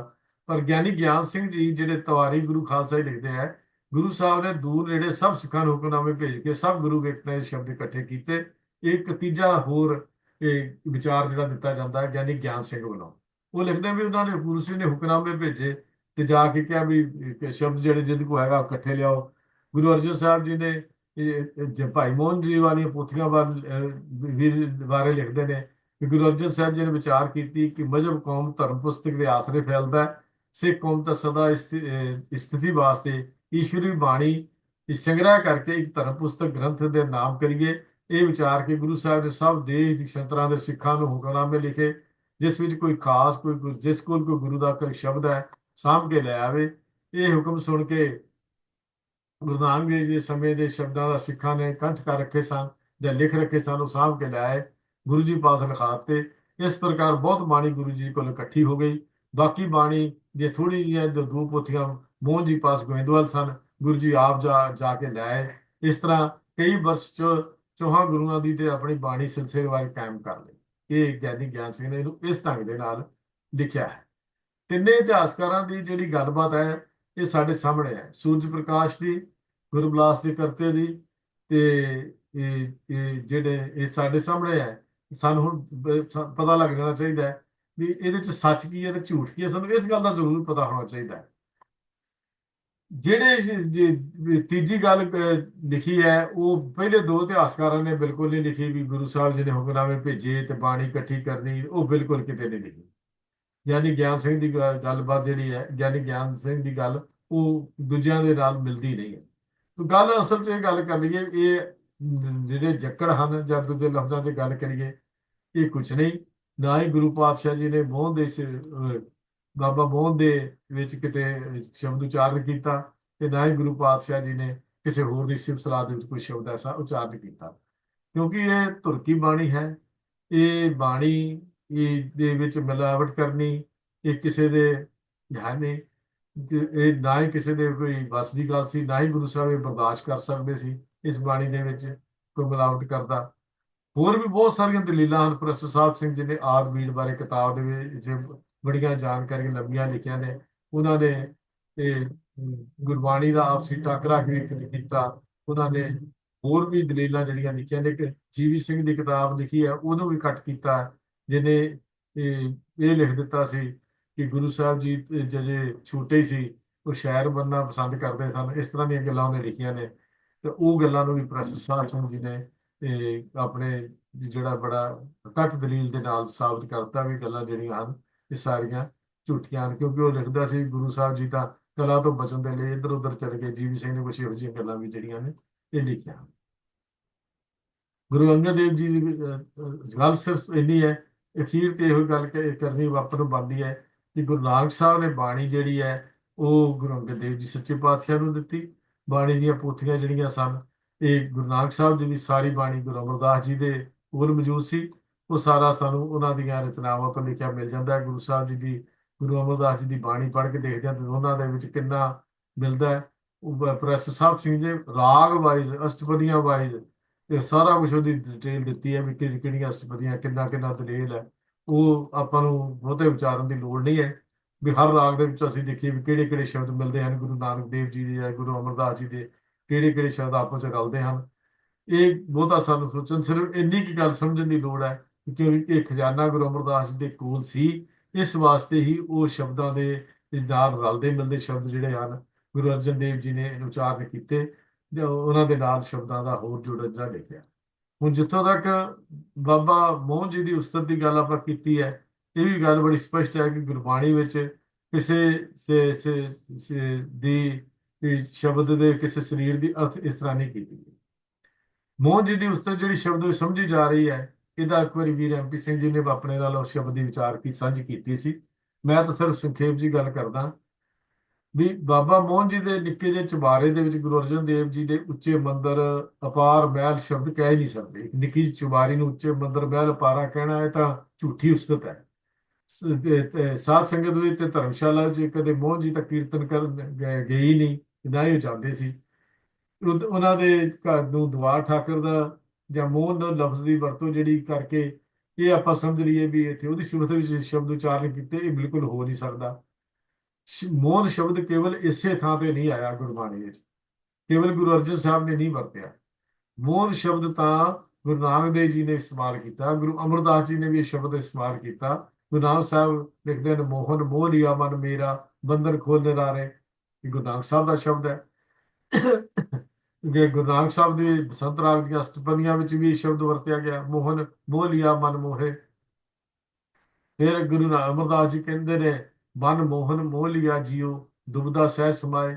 ਗੁਰੂ ਅਰਜਨ ਸਾਹਿਬ ਲਿਖਦੇ ਹਨ, ਮੈਂ ਪੇਖਿਓ ਰੀ ਉੱਚਾ ਮੋਹਨ ਸਭ ਤੇ ਉੱਚਾ। ਦੇਵਗਧਾਰੀ ਸ਼ਬਦ ਦੇ ਰਾਗ ਦੇ ਲਿਖਦੇ ਹਨ। ਇਹ ਸਾਰੀ ਦਲੀਲ ਜਿਹੜੀ ਨਿਕਟ ਜੀ ਸਾਬਤ ਹੋ ਜਾਂਦੀ ਹੈ ਕਿ ਗੁਰੂ ਨਾਨਕ ਪਾਤਸ਼ਾਹ, ਗੁਰੂ ਅਰਜਨ ਦੇਵ ਮਹਾਰਾਜ ਨੇ ਇਹ ਬਾਣੀ ਦੀਆਂ ਪੋਥੀਆਂ ਜਿਹੜੀਆਂ ਸਨ ਉਹ ਲੈ ਕੇ ਆਏ। ਭਗਤ ਬਾਣੀ ਬਾਰੇ ਮੈਂ ਜਿਹੜੀ ਪਹਿਲਾਂ ਗੱਲ ਕਰ ਦਿੱਤੀ ਆ, ਮਕਾਲਖ ਵਰਗੇ ਵਿਦਵਾਨਾਂ ਨੇ ਬੜੇ ਟਪਲੇ ਉਹਦੇ ਚ ਖਾਧੇ ਨੇ ਤੇ ਬੜਾ ਕੁਛ ਉੱਚ ਲਿਖਿਆ।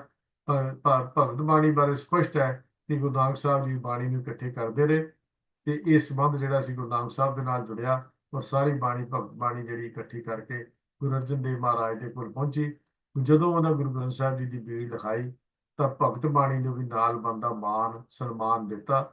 ਉਹਨਾਂ ਭਗਤਾਂ ਦੀ ਬਾਣੀ, ਜਿਹੜੀ ਬਾਣੀ ਗੁਰੂ ਗ੍ਰੰਥ ਸਾਹਿਬ ਜੀ ਦੇ ਨਾਲ ਪੂਰੀ ਤਰ੍ਹਾਂ ਮੇਲ ਖਾਂਦੀ ਸੀ, ਉਹ ਸਾਰੀ ਰਚਨਾ ਜਿਹੜੀ ਸੀ ਗੁਰੂ ਅਰਜਨ ਦੇਵ ਜੀ ਨੇ ਆਪ ਦਰਜ ਕੀਤੀ। ਤਾਂ ਇਸ ਤੋਂ ਅੱਗੇ ਇੱਕ ਸੱਤੇ ਬਲਵਾਨ ਦੀ ਵਾਰ ਬਾਰੇ ਵੀ ਜ਼ਿਕਰ ਆਉਂਦਾ ਹੈ ਵੀ ਉਹ ਕਿਸ ਤਰ੍ਹਾਂ ਦਰਜ ਹੋਈ, ਤੇ ਸੱਤੇ ਬੁਲਾਉਣ ਦੀ ਵਾਰ ਤੋਂ ਬਾਅਦ ਭੱਟਾਂ ਦੇ ਸੋਈਆਂ ਦੇ ਬਾਰੇ ਗੱਲ ਹੁੰਦੀ ਹੈ, ਉਹ ਕਿਵੇਂ ਦਰਜ ਹੋਏ। ਇਹ ਵਿਚਾਰਾਂ ਆਪਾਂ ਫਿਰ ਅੱਗੋਂ ਕਰਾਂਗੇ। ਅੱਜ ਦੀ ਵਿਚਾਰ ਨੂੰ ਇੱਥੇ ਹੀ ਸਮਾਪਤ ਕਰ ਰਿਹਾ ਹਾਂ ਜੀ। ਹੋਈਆਂ ਬਹੁਤ ਸਾਰੀਆਂ ਭੁੱਲਾਂ, ਕਿਉਂਕਿ ਬਹੁਤ ਡਿਟੇਲ ਹੈ ਜਿਹੜੀ ਵਿਦਵਾਨਾਂ ਨੇ ਦਿੱਤੀ, ਮੈਂ ਬਹੁਤ ਹੀ ਸ਼ਾਰਟ ਵਿੱਚੋਂ ਸੰਖੇਪ ਜਿਹਾ, ਤਕਰੀਬਨ ਇਹ ਕਹਿ ਲਓ ਵੀ 50-50 ਪੇਜ ਦਾ ਮੈਟਰ ਜਿਹੜਾ ਸੀ, ਮੈਂ ਉਹਨੂੰ ਬਹੁਤ ਛੋਟਾ ਜਿਹਾ ਕਰਕੇ ਆਪ ਜੀ ਦੇ ਅੱਗੇ ਰੱਖਿਆ, ਤਾਂ ਕਿ ਇਸ ਗੱਲ ਸਪਸ਼ਟ ਕਰਨ ਦੀ ਲੋੜ ਹੈ, ਨਾ ਕਿ ਆਪਾਂ ਨੂੰ ਇਹ ਹੋਰ ਲੰਬੀਆਂ ਚੌੜੀਆਂ ਗੱਲਾਂ ਕਰਨ ਦੀ। ਇਹ ਗੱਲ ਇੰਨੀ ਕੁ ਸਮਝਣ ਦੀ ਲੋੜ ਹੈ ਕਿ ਬਾਣੀ ਗੁਰੂ ਸਾਹਿਬ ਜੀ ਆਪ ਅੱਗੇ ਭਗਤਾਂ ਦਾ ਗੁਰੂ ਸਾਹਿਬ ਗੁਰੂ ਅਰਜਨ ਦੇਵ ਜੀ ਨੂੰ ਦਿਨ ਤੱਕ ਪਹੁੰਚਾਈ, ਤੇ ਇਹ ਬਾਣੀ ਦਾ ਖਜ਼ਾਨੇ ਨੂੰ ਗੁਰੂ ਅਰਜਨ ਦੇਵ ਜੀ ਨੇ, ਸ੍ਰੀ ਗੁਰੂ ਗ੍ਰੰਥ ਸਾਹਿਬ ਜੀ, ਜਿਹਨੂੰ ਅਸੀਂ ਆਦਿ ਬੀੜ ਕਹਿੰਦੇ ਆ ਤੇ ਜਿਹਨੂੰ ਅਸੀਂ ਆਦਿ ਗ੍ਰੰਥ ਕਹਿੰਦੇ ਆ, ਉਹ ਬਾਣੀ ਦੀ ਪੋਥੀ ਜਿਹੜੀ ਸੀ ਉਹ ਬਣਵਾ ਕੇ ਸੰਗਤਾਂ ਦੇ ਸਾਹਮਣੇ ਫਿਰ ਭੇਟ ਕੀਤੀ। ਹੋਈਆਂ ਭੁੱਲਾਂ ਦੀ ਖਿਮਾ ਜੀ। ਵਾਹਿਗੁਰੂ ਜੀ ਕਾ ਖਾਲਸਾ, ਵਾਹਿਗੁਰੂ ਜੀ ਕੀ ਫਤਿਹ।